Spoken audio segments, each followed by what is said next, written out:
ওম শান্তি। আজি 16/7/2025 বৰ্ষৰ প্ৰাতঃ মুৰলী। ওম শান্তি। বাপ দাদা মধুবন। আজি বাবাই কৈছে, মৰমৰ সন্তানসকল, যিজন সকলোৰে সদ্গতি কৰোঁতা জীৱন মুক্তিদাতা, তেওঁ তোমালোকৰ পিতা হৈছে। তোমালোক তেওঁৰ সন্তান, তেন্তে কিমান নিচা থাকিব লাগে? প্ৰশ্ন: কোনসকল সন্তানৰ বুদ্ধিত বাবাৰ স্মৃতি নিৰন্তৰ থাকিব নোৱাৰে? উত্তৰ: যিসকলৰ সম্পূৰ্ণ নিশ্চয়তা নাই, তেওঁলোকৰ বুদ্ধিত পিতাৰ স্মৃতি স্থায়ী হৈ থাকিব নোৱাৰে। আমাক কোনে শিকাই আছে? এইটো নাজানিলে স্মৰণ কাক কৰিব? যিসকলে যথাৰ্থভাৱে চিনি লৈ স্মৰণ কৰে, তেওঁলোকৰহে বিকৰ্ম বিনাশ হয়। পিতা স্বয়ং আহি নিজৰ আৰু নিজৰ ঘৰৰ যথাৰ্থ পৰিচয় দিয়ে। ওম শান্তি। এতিয়া ওম শান্তিৰ অৰ্থটো সদায় সন্তানসকলৰ স্মৃতিত থাকে। আমি আত্মা, আমাৰ ঘৰ হ'ল নিৰ্বাণ ধাম বা মূলধাম। বাকী ভক্তিমাৰ্গত মনুষ্যই যিয়েই পুৰুষাৰ্থ কৰে, তেওঁলোকে নাজানে ক'লৈ যাব লাগে, সুখ ক'ত আছে, দুখ ক'ত আছে, একোৱেই নাজানে। যজ্ঞ, তপ, দান, পুণ্য, তীৰ্থ আদি কৰি চিৰি তললৈ নামি আহে। তোমালোকে এতিয়া জ্ঞান পাইছা, সেয়েহে ভক্তি বন্ধ হৈ যায়। ঘণ্টা, কাঁহ আদি বজাই থকাৰ সেই সকলো বাতাৱৰণ বন্ধ। নতুন সৃষ্টি আৰু পুৰণি সৃষ্টিৰ পাৰ্থক্যটো আছে নহয়। নতুন সৃষ্টি হ'ল পাৱন সৃষ্টি। তোমালোক সন্তানসকলৰ বুদ্ধিত সুখধাম আছে। সুখধামক স্বৰ্গ, দুখধামক নৰক বুলি কোৱা হয়। মনুষ্যই শান্তি বিচাৰে, কিন্তু তালৈ কোনেও যাব নোৱাৰে। পিতাই কয়, মই যেতিয়ালৈকে এই ভাৰতলৈ নাহোঁ, তেতিয়ালৈকে মোৰ অবিহনে তোমালোক সন্তানসকল যাব নোৱাৰা। ভাৰততেই শিৱ জয়ন্তীৰ গায়ন আছে। নিৰাকাৰ নিশ্চয় সাকাৰত আহিব নহয়। শৰীৰ অবিহনে আত্মাই কিবা কৰিব পাৰে জানো? শৰীৰ অবিহনেতো আত্মা দিগভ্ৰান্ত হৈ ঘূৰি ফুৰে, অন্য শৰীৰটোত প্ৰৱেশ কৰি লয়। কোনোবা ভাল, কোনোবা চঞ্চল থাকে, একেবাৰে হাহাকাৰৰ সৃষ্টি কৰে। আত্মাক নিশ্চয় শৰীৰৰ প্ৰয়োজন। সেইদৰে পৰম পিতা পৰমাত্মাৰো যদি শৰীৰ নাথাকে, তেন্তে ভাৰতত আহি কি কৰিব? ভাৰতেই অবিনাশী খণ্ড। সত্যযুগত এখনেই ভাৰত খণ্ড থাকে, বাকী সকলো খণ্ড বিনাশ হৈ যায়। গায়ন কৰে, আদি সনাতন দেৱী দেৱতা ধৰ্ম আছিল। এওঁলোকে আকৌ আদি সনাতন হিন্দু ধৰ্ম বুলি কৈ দিয়ে। বাস্তৱত আৰম্ভণিত কোনো হিন্দু নাছিল, দেৱী দেৱতাসকল আছিল। ইউৰোপত থকাসকলে নিজক খ্ৰীষ্টিয়ান বুলি কয়। ইউৰোপীয়ান ধৰ্ম বুলি ক'ব জানো? ইয়াত হিন্দুস্থানত থকাসকলে হিন্দু ধৰ্ম বুলি কৈ দিয়ে। যিটো দৈৱী ধৰ্ম শ্ৰেষ্ঠ আছিল, তেওঁলোকেই 84 জন্মত আহি ধৰ্মভ্ৰষ্ট হৈ গৈছে। যিসকল দেৱতা ধৰ্মৰ হ'ব, তেওঁলোকহে ইয়ালৈ আহিব। যদি নিশ্চয়তা নাই, তেন্তে বুজিবা এইটো ধৰ্মৰ নহয়। যদিও ইয়াত বহে, তথাপি তেওঁ একো বুজি নাপাব। তাত প্ৰজাত কোনোবা কম পদ প্ৰাপ্ত কৰোঁতা হ'ব। সকলোৱে সুখ শান্তি বিচাৰে, সেয়াটো সত্যযুগতহে হয়। সকলোৱেতো সুখধামলৈ যাব নোৱাৰে। সকলো ধৰ্ম নিজৰ নিজৰ সময়ত আহে। অনেক ধৰ্ম আছে, বৃক্ষ বৃদ্ধি হৈ গৈ থাকে। মূল কাণ্ড হ'ল দেৱী দেৱতা ধৰ্ম, তাৰ পাছত 3টা ডাল। স্বৰ্গততো এয়া হ'ব নোৱাৰে। দাপৰৰ পৰা নতুন ধৰ্ম ওলায়। ইয়াক বিচিত্ৰ মানৱ বৃক্ষ বুলি কোৱা হয়। বিৰাট ৰূপ ভিন্ন, এয়া হৈছে বিচিত্ৰ ধৰ্মৰ বৃক্ষ। অনেক প্ৰকাৰৰ মনুষ্য আছে। তোমালোকে জানা কিমান ধৰ্ম আছে? সত্যযুগৰ আদিত এটাই ধৰ্ম আছিল, নতুন সৃষ্টি আছিল। বাহিৰৰ লোকসকলেও জানে ভাৰতেই প্ৰাচীন স্বৰ্গ আছিল, বহুত চহকী আছিল। সেয়েহে ভাৰতে বহুত মান পায়। কোনোবা চহকী হয়, গৰীব হ'লে তেওঁৰ ওপৰত দয়া উপজে। বেচেৰা ভাৰত কি হৈ গ'ল, এয়াও ড্ৰামাত ভূমিকা আছে। এনেকৈ কয়ো যে সকলোতকৈ বেছি দয়াশীল ঈশ্বৰেই হয় আৰু আহেও ভাৰততেই। গৰীবৰ ওপৰত নিশ্চয় চহকীয়েই দয়া কৰিব নহয়। পিতা হৈছে বেহদৰ চহকী, উচ্চতকৈও উচ্চ কৰি তোলোতা। তোমালোক কাৰ সন্তান হৈছা, সেইটো নিচা থকা উচিত। পৰম পিতা পৰমাত্মা শিৱৰ আমি সন্তান হওঁ, যিজনক জীৱন মুক্তিদাতা সদ্গতিদাতা বুলি কোৱা হয়। জীৱন মুক্তি প্ৰথমতে সত্য যুগত হয়। ইয়াতো হৈছে জীৱন বন্ধন। ভক্তি মাৰ্গত মিনতি কৰে যে বাবা বন্ধনৰ পৰা মুক্ত কৰক।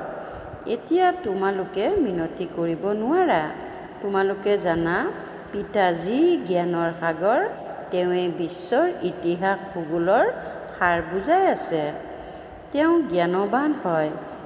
এওঁতো অৰ্থাৎ ব্ৰহ্মা বাবা নিজেই কয় মই ভগৱান নহয়। তোমালোকেতো দেহৰ পৰা ঊৰ্ধত দেহী অভিমানী হ'ব লাগে। গোটেই সৃষ্টিক নিজৰ শৰীৰকো পাহৰিব লাগে। এওঁ অৰ্থাৎ ব্ৰহ্মা ভগৱান নহয়, এওঁ বাপ দাদা বুলি কোৱা হয়। পিতা হ'ল উচ্চতকৈও উচ্চ। এয়া পতিত পুৰণা শৰীৰ, মহিমা কেৱল এজনৰেই। তেওঁৰ সৈতে যুগযুক্ত হ'ব লাগে, তেতিয়াহে পাৱন হ'বাগৈ, নহ'লে কেতিয়াও পাৱন হ'ব নোৱাৰিবা। আৰু অন্তিমত হিচাপ নিকাচ নিষ্পত্তি কৰি শাস্তি ভোগ কৰি গুচি যাবা। ভক্তি মাৰ্গত আমিয়েই সেয়া আছিলোঁ, আমিয়েই হ'মগৈ, সেইটো মন্ত্ৰ শুনি আহিছা। মই আত্মাই পৰম পিতা পৰমাত্মা আৰু তেওঁ আত্মা, এইটো ভুল মন্ত্ৰ পৰমাত্মাৰ পৰা বিমুখ কৰোঁতা হয়। পিতাই কয়, সন্তানসকল মই আত্মাই পৰমাত্মা বুলি কোৱাটো একেবাৰেই ভুল। তোমালোকে সন্তানসকলক এতিয়া বৰ্ণৰো ৰহস্য বুজোৱা হৈছে। আমিয়েই ব্ৰাহ্মণ, আকৌ আমিয়েই দেৱতা হ'বৰ বাবে পুৰুষাৰ্থ কৰোঁ, আকৌ আমিয়েই দেৱতা হৈ ক্ষত্ৰিয় বৰ্ণত আহিম। অন্য কোনোবাই জানে জানো আমি কেনেকৈ 84 জন্ম লওঁ, কি কুলত লওঁ? তোমালোকে এতিয়া বুজি পোৱা যে আমি ব্ৰাহ্মণ। বাবাটো অৰ্থাৎ শিৱ বাবা ব্ৰাহ্মণ নহয়। তোমালোকহে এই বৰ্ণবোৰত আহা, এতিয়া ব্ৰাহ্মণ ধৰ্মত তুলি লৈছে। শিৱ বাবাৰ দ্বাৰা প্ৰজাপিতা ব্ৰহ্মাৰ সন্তান হৈছা। এয়াও জানা যে নিৰাকাৰী আত্মাসকল আচলতে ঈশ্বৰীয় কুলৰ।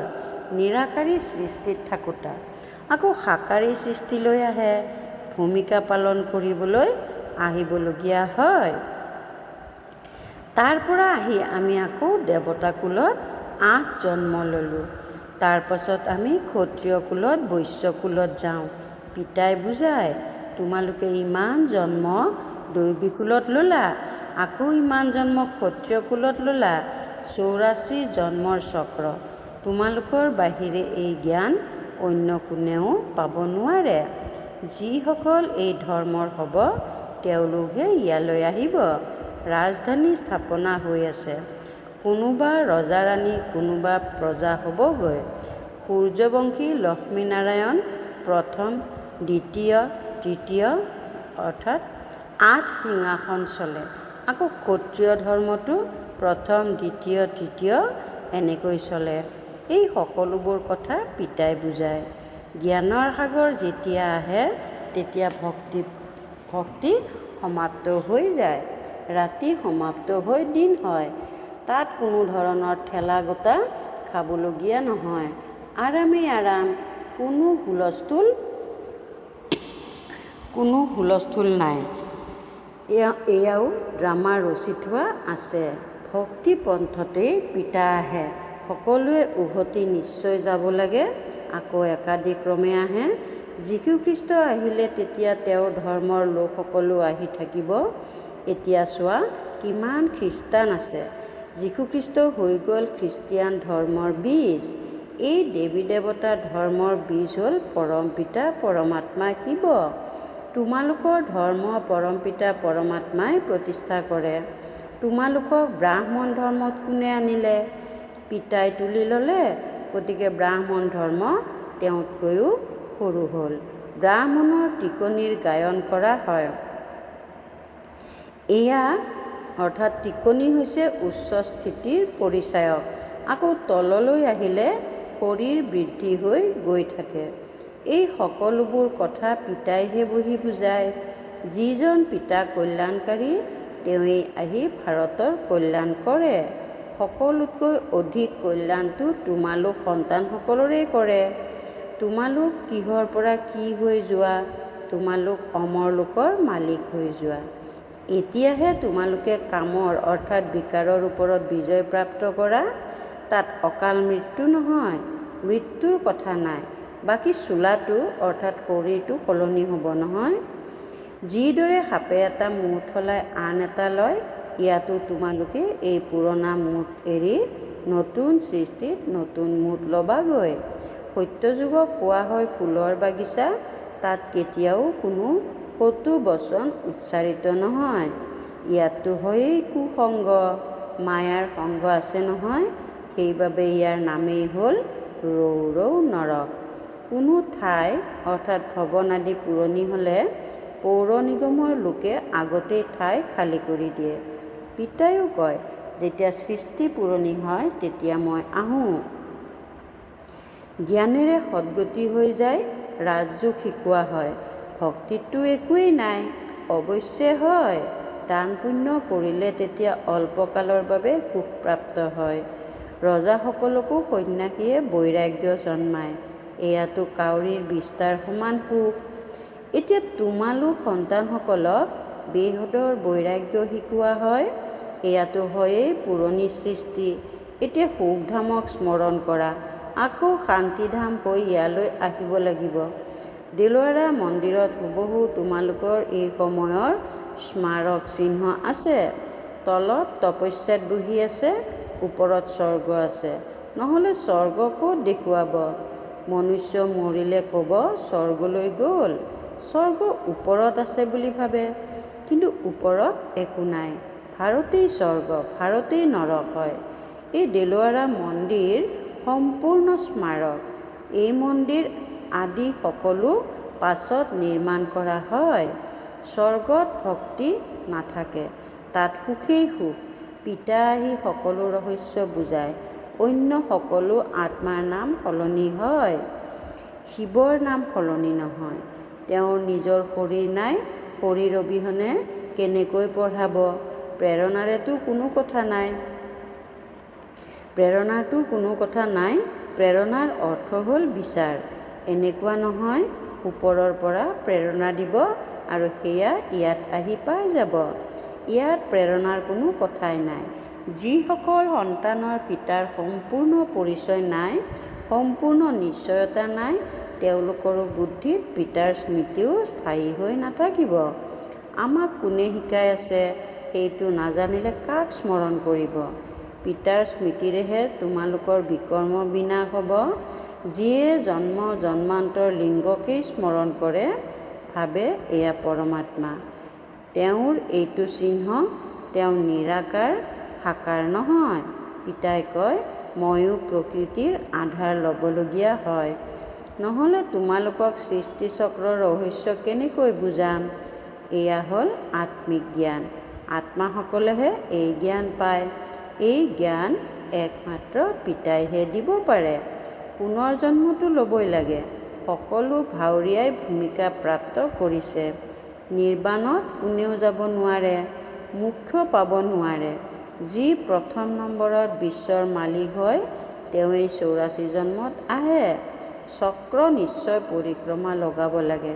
মনুষ্যই ভাবে মোক্ষ প্ৰাপ্তি কৰে। কিমান মত মতান্তৰ আছে, বৃদ্ধি হৈ গৈয়েই থাকে, উভতি কোনো নাযায়। পিতাইহে 84 জন্মৰ কাহিনী শুনায়। তোমালোক সন্তানসকলে পঢ়ি আকৌ পঢ়াব লাগে। এই আত্মিক জ্ঞান তোমালোকৰ বাহিৰে অন্য কোনেও দিব নোৱাৰে, শূদ্ৰয়ো দিব নোৱাৰে।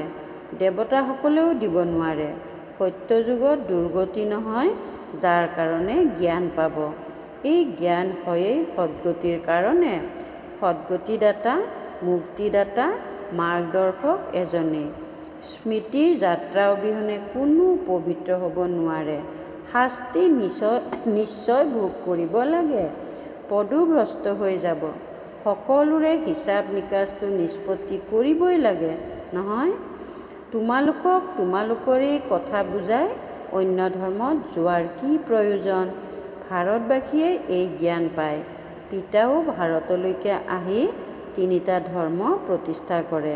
এতিয়া তোমালোকক ক্ষুদ্ৰ ধৰ্মৰ পৰা উলিয়াই উচ্চ কুলত লৈ যায়। সেয়া হৈছে নিজ পতিত কুল। এতিয়া পাৱন কৰি তুলিবৰ বাবে তোমালোক ব্ৰাহ্মণসকল নিমিত্ত হোৱা।